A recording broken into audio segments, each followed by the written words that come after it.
Hi hello. તો આજની second recipe છે, હું પાછળ જ બનાવું છું. That is phirni, gulkand phirni. Okay, એક બેઝિક ફિરની બતાડીશ. હું આમાં ગુલકંદ નાખું છું. મેં જે ઘરે બનાવ્યું છે ને એ ગુલકંદ નાખું છું. તમે ચાહો તો આમાં બદામ પિસ્તા ફિરની કરી શકો, કેસર પિસ્તા ફિરની, મેંગો ફિરની. મેંગોનો રસ હોય ને એને આમાં તમે જ્યારે ફિરની બની જાય અને રૂમ ટેમ્પરેચર પર આવે તો પાછળથી રસ એડ કરી શકો. અને હું આ ફિરની સેટ કરું છું આવા માટીની કુલડીમાં. તમે આમાં પણ કરી શકો અને બહાર રેડીમેડ ટાર્ટ આવે છે, ટાર્ટ, એમાં પણ તમે સેટ કરી શકો. જો ચાહો તો તમે ટાર્ટ ઘરે બનાવી શકો બેક કરીને, અને પછી ટાર્ટ બી ખાઈ જવાનું ઓફકોર્સ ફિરની સાથે. ઠીક છે, તો હું આ માટીની કુલડીમાં કરું છું. તમે ટાર્ટમાં કરી શકો. રેડીમેડ ટાર્ટ અવેલેબલ છે બહાર, બેક રેડીમેડ, અને ઘરે બી તમે બેક કરીને ટાર્ટ બનાવી શકો. ઠીક છે, ચલો તો હવે ઇન્ગ્રીડિયન્ટ્સ જોઈ લો. આવા 2 કપ દૂધ જોશે. આ મેં 1 કપ લીધું, હવે આમાંથી હું બીજું કપ લઈશ. પછી છે ને આ હવે સમજો 5 ચમચી બાસમતી ચાવલ છે. એને આપણે ધોઈ લેવાના બરાબર 3 વાર. આને છે ને પલાળવાના એક્ઝેક્ટ 3 કલાક નોર્મલ પાણીમાં પલાળી રાખવાના. 5 ચમચી ભાત છે, નોર્મલ પાણીમાં 3 કલાક મેં પલાળ્યા હતા.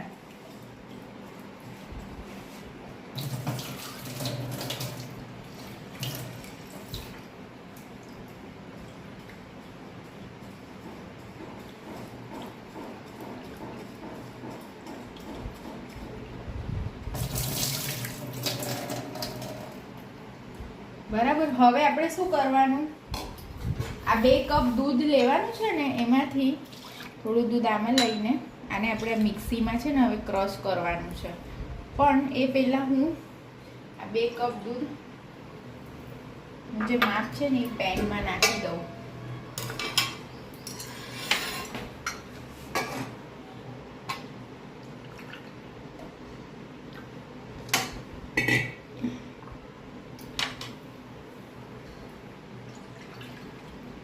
અને ઓલું 1/4 જે મેં આમાં કાઢી લીધું હતું ને, 2 કપમાંથી મેં 1/4 કાઢી લીધું હતું, આ ભાતમાં નાખ્યું હતું, એ હું આમાં એડ કરું છું. ઠીક છે, તો આવા 2 કપ દૂધ જોશે, અને એમાંથી 1/4 મેં નાખ્યા છે ભાતમાં ક્રશ કરવા જોશે.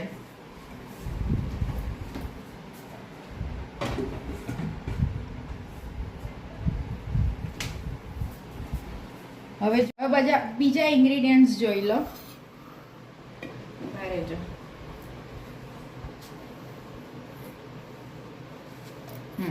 જોઈ લીધા. આવા 2 કપ દૂધ જોશે, 5 ચમચી બાસમતી ભાત જેને મેં 3 કલાક સાદા પાણીમાં પલાળ્યા, ધોયા, અને આવા 2 ચમચા દૂધ એમાં એડ કર્યું. હમણાં મિક્સીમાં હું ક્રશ કરીશ. બરાબર. પછી છે ને થોડીક જ ખાંડ જોશે, સમજો ને 2 થી 3 ચમચી, કારણ કે આપણે ગુલકંદ એડ કરવાનું છે ને, ગુલકંદ ગળું હોય. આ 3-4 ચમચી ગુલકંદ છે. અને પછી જોશે ચોપ્ડ એલમન્ડ્સ 1-2 ચમચી, અને રોઝ સિરપ ના હોય તમારા ઘરે તો ચાલશે, અને હોય તો પછી આપણે ખાલી ઉપરથી આમ ડેકોરેટ કરવા 1-2 ચમચી રોઝ સિરપ જોશે. ચલો હવે હું મિક્સીમાં જઈને આ ભાતને ચર્ન કરી દઉં.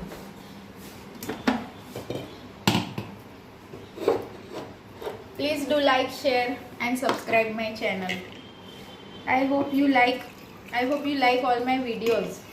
તમે મારી વિડીયોઝ ઘરે ટ્રાય કરતા હશો એવું હું વિચારું છું, મને એવું લાગે છે. એક મિનિટ.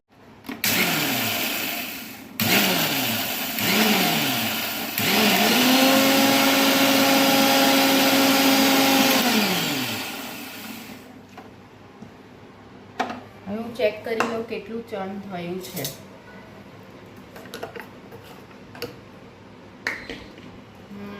થોડુંક જ હજી ચર્ન કરવાની જરૂર છે, થોડુંક.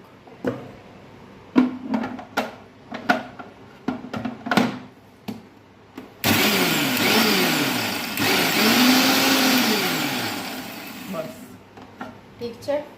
આમ ફાઇન ચર્ન નહીં થાય, થોડું દરદરું ચર્ન થશે. હવે જો ફિરનીનો સૌથી મેઇન રૂલ શું છે, કોઈ પણ ફિરની બનાવો ને ત્યારે તમે જે દૂધ લીધું હોય, આ મેં 2 કપ દૂધ લીધું છે. ઓકે, તો ગેસ ઓન કર્યા પહેલાં જ આ જે મિક્સચર છે ને ચર્ન્ડ રાઈસનું એમાં એડ કરી દેવાનું. દૂધ ગરમ કર્યા પહેલા જ આ એમાં એડ કરી દેવાનું. લાઈટ ચાલુ થઈ ગઈ. એમાં ચર્ન્ડ રાઈસ એડ કરવાનું અને પ્રોપરલી એને પહેલા બરાબર મિક્સ કરી લેવાનું.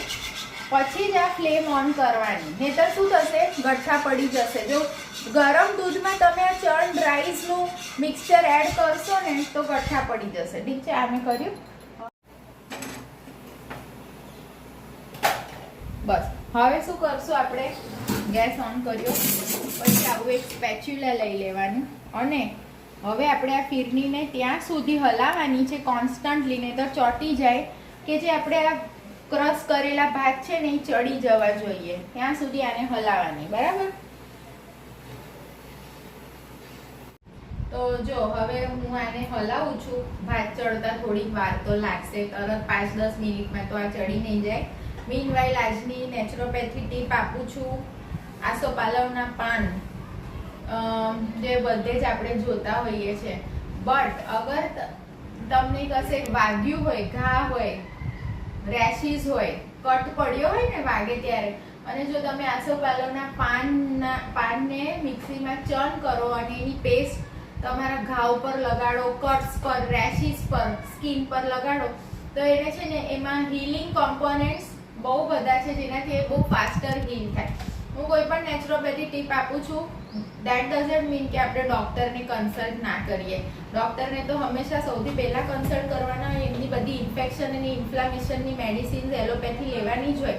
પણ જેમ કે સપોઝ એવું ઘણી બધી વાર બને કે આપણે કશેક પિકનિકમાં ગયા છીએ અને અચાનક આપણો પગ છટકી ગયો અને ત્યાં તમને ઘાવ થઈ ગયો છે પગમાં, તો ત્યારે ઇન્સ્ટન્ટ અગર કે આસોપાલવનું પાન ઝાડ હોય તો તમે એની પાનની પેસ્ટ કરીને તમારા ઘા પર લગાડો તો એમાં બહુ બધી હીલિંગ પ્રોપર્ટીઝ છે જે ફાસ્ટર હીલ થઈ શકે. ઓકે, આ હતી નેચરોપેથી ટિપ્સ. વાય? બીકોઝ મને હરેક પાન જેટલા પણ બહાર આપણે ઝાડપાન જોઈએ છે, હરેક પાન વિશે મને નેચરોપેથી વાંચવાનું બહુ જ ગમે છે અને મેં અમુક તો પોતે ટ્રાય કર્યું છે, અપ્લાય કર્યું છે. આસોપાલવના પાનની પેસ્ટ જ્યારે આપણને કોઈ ઘાવ થાય ત્યારે ત્યાં થોડું સૂજન બી થઈ જાય તો એ પણ એ સ્વેલિંગ પણ રિડ્યુસ કરે છે સાથે સાથે. Okay, please do like, share and subscribe my channel.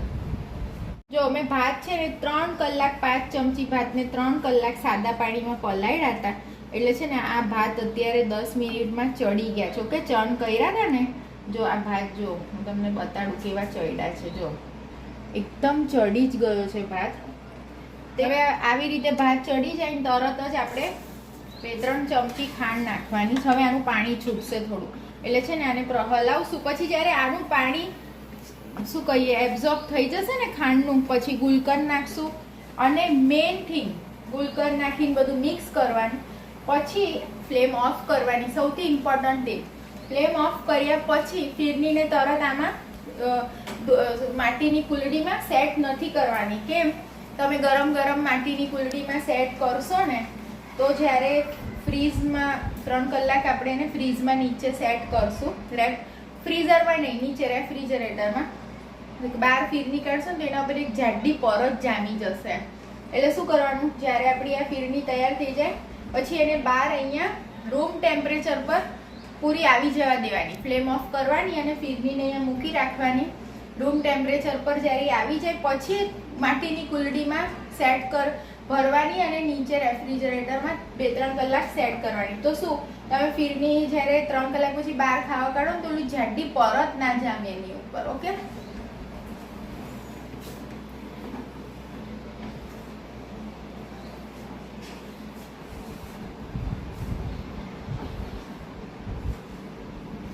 I am fond of all Indian desserts. I am fond of all kind of Indian desserts. Okay, અને જે મારો ભાઈ છે he is fond of all western desserts. Mummy એની માટે western desserts બનાવે. હવે જો આ ખાંડનું પાણી બળી ગયું છે, રાઈટ? હવે આપણે આમાં નાખશું 2 થી 3 ચમચી ગુલકંદ, જે અમે ઘરે બનાવ્યું હતું ને. ગુલકંદ નાખ્યું. ફ્લેમ થોડી લો કરું છું, પ્રોપર મિક્સ કરી દઈએ આપણે આને. જો આપણે છે ને ખાંડ 2-3 ચમચી જ નાખી, કારણ કે આપણે ગુલકંદ બી 2-3 ચમચી નાખવાનું છે. એટલે તમારે છે ને ગળપણ ગુલકંદના હિસાબથી તમારે બેવ ગુલકંદ અને ખાંડ એવી રીતે તમારે ગળપણ એડજસ્ટ કરવાનું. કેરીનો રસ આમાં નાખવાનો હોય ને તો બેઝિક ફીરની બની જાય ને તમારી એકવાર. પછી જ્યારે રૂમ ટેમ્પરેચર પર બેઝિક ફીરની આવે ને પછી એમાં કેરીનો રસ ઉમેરજો, ઠીક છે. હવે જો આ મારી ફીરની રેડી થઈ ગઈ છે. આ નોનસ્ટિક પેન જ લેવાનું, આના માટે હંમેશા નોનસ્ટિક પેન લેવાનું. ફીરની આવી રીતે જો તમે જો છો ને, હવે આને રૂમ ટેમ્પરેચર પર અહીંયા આપણે આવવા દેશું, પછી એને માટીની કુલડીમાં સેટ કરશું. આ ચોપ્ડ બદામ આમાં એડ કરી દઈએ.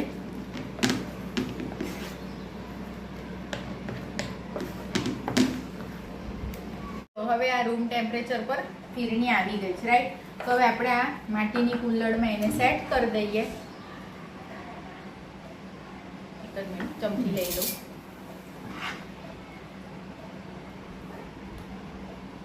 And yes, always very big thanks to મારી મમ્મીને થેન્ક યુ કહું છું. હંમેશા મારી વિડીયો શૂટ કરી આપે. હું ગમે ત્યારે કહું કે મમ્મી આજે હવે કરવું છે રેસીપીનું શૂટિંગ, તો મમ્મી મને ક્યારેય ના ન કહે કે આજે નહીં કાલે, કારણ કે મને ગમે ત્યારે હું ત્યારે રેસીપી શૂટું જ્યારે મારા મનમાં આવે છે. કોઈ પ્લાનિંગ ન થતું મારું પહેલેથી કે હું કાલ કરીશ, ઠીક છે. જ્યારે મારા મનમાં આવે હું ચાલુ કરી દઉં. તો મમ્મીને કહું મમ્મી ચલ તારે કરવાનું છે. તો મમ્મી મને ક્યારે ના નથી કહેતી. એની માટે થેન્ક્સ કે ના આજે વિડીયો હું નહીં પકડું કે એવું કંઈ નથી કહેતી. અને હંમેશા મને બધું ચોપ કરી આપે સબ્જી. હંમેશા અચાનક કહું કે મમ્મી અચાનક બતાડવું છે તો મમ્મી મને ત્યારે જ બધું ચોપ કરી આપે. એના માટે થેન્ક્સ અ લોટ. ચલો આ ચાર હવે ભરાઈ ગઈ છે. હવે શું કરવાનું છે આપણે હું તમને કહું, એક જ મિનિટ. તો જો હવે હું આના પર 1 સ્પૂન જ રોઝનું સિરપ રેડીશ, કે અતિ રોઝનું સિરપ રેડીમેડ શરબત રેડશો તો કડવું થઈ જશે, બરાબર. આ છે મિસ્ટર મેપલનું રોઝ સિરપ. ઓકે, જો કેટલું હું બસ હાફ સ્પૂન, બસ 1 ચમચી તો બધામાં થઈ જશે. થોડી વધારે પડી ગયું છે, બસ આટલું. આનાથી વધારે નહીં રેડવાનું, કારણ કે પછી થોડું અતિ ગળું મજા ન આવે. હવે જો અત્યારે વાગ્યા છે 7, આપણે આને ઠંડુ કરશું 9 વાગ્યા સુધી, ઠીક છે. ફ્રીજમાં મૂકી દઉં છું અને પછી આપણે ખાશું એને રાતના 9 વાગે. અને પછી આ સરસ ગુલકંદ ફીરણી ખાઈને મસ્ત ઊંઘી જઈશું. રાતના મને કોઈ શું કહેવાય, મારી ઊંઘ એકદમ સળંગ 9 કલાકની શું કહેવાય sound sleep. I will get a sound sleep after eating this gulkand phirni. Okay, so please do like, share and subscribe my channel. And yes, હવે તો ધ ડે કમ્પ્લીટ થઈ ગયો છે, તો ગુડ નાઇટ, બાય.